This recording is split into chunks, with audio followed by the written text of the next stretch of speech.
अफसानों का घर अक्सर जुबान हुआ करता है, पर एक अफसाना है मोहब्बत का जो देखने से ताल्लुक रखता है, वो है ताजमहल।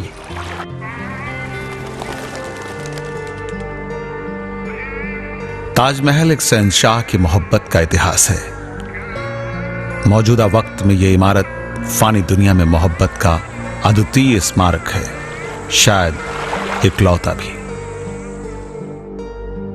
यहां सोचने की बात यह है कि अगर शहंशाह के पास इतनी दौलत और अन्य जरूरी स्रोत न होते तो यकीनन ताज आज जमीन पर न होता और मोहब्बत का आसमान न कहलाता।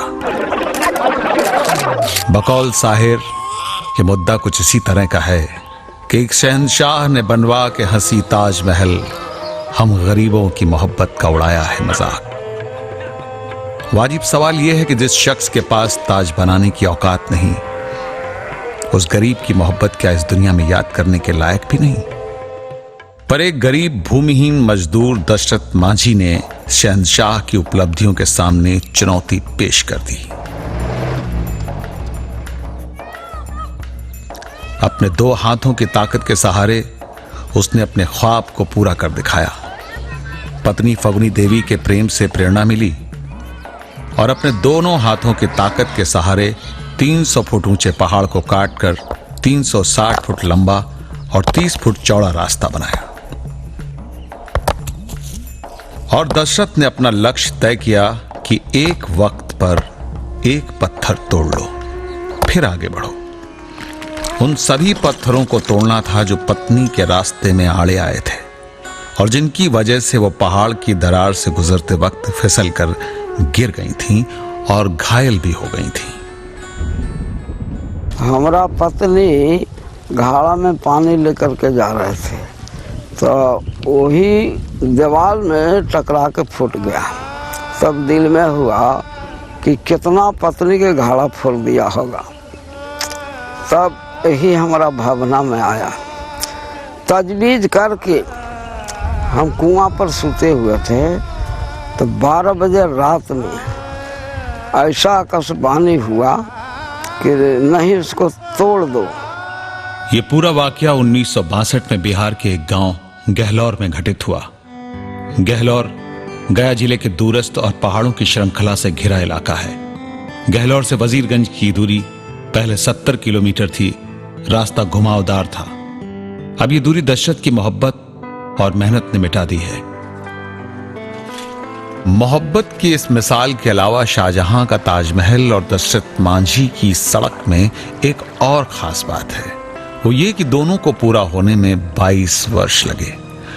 हां, अगर फर्क करेंगे तो ये कि ताजमहल को बनाने के लिए 20,000 मजदूर थे और दशरथ का साथ देने वाला था सिर्फ छेनी और हथौड़ा।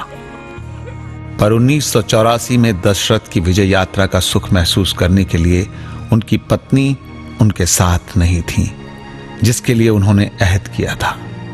पर पूरे समुदाय को सुखी पाकर उन्हें बहुत सुकून मिला। कि देखिए, एक आदमी हम परिश्रम करेंगे जिससे लाखों जनता आराम करेगी।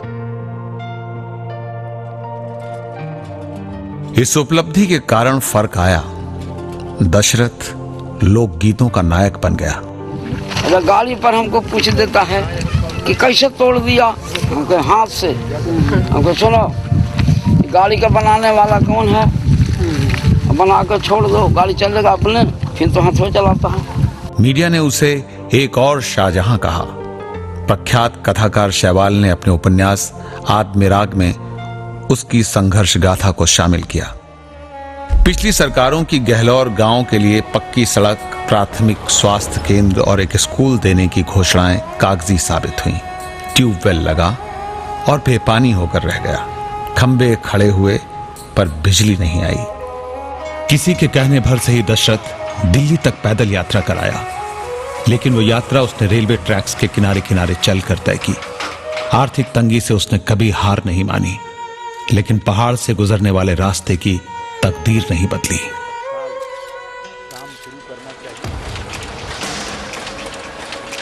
तत्कालीन सरकार ने उसके सपनों को पूरा करने का बीड़ा जरूर उठाया था, लेकिन दशरथ के जीते जी पूरा नहीं कर सकी, पर मरने के बाद राजकीय सम्मान जरूर दिया।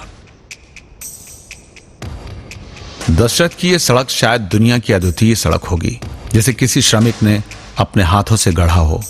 शायद इसी कारण कथाकार शैवाल ने कहा, यह पहाड़ी रास्ता क्रांति का रास्ता प्रतीत होता है, क्योंकि समूह का प्रेम ही क्रांति है। तुम सोचते हो बोल देने से होता है प्रेम, मैं सोचता हूं जो उदित हो रहा है तुम्हारे अंदर, उसे चढ़ने दो आसमान पर। चुप रहो और बोलो अपनी चुप्पी में, लड़ो पर प्रेम करो सारी सृष्टि से, सारे समुदाय से।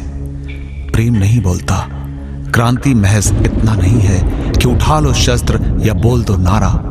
प्रेम करना सीखो जैसे ये श्वेत पुष्प जीना सीखता है रक्त के समुदाय के साथ मेरे भीतर।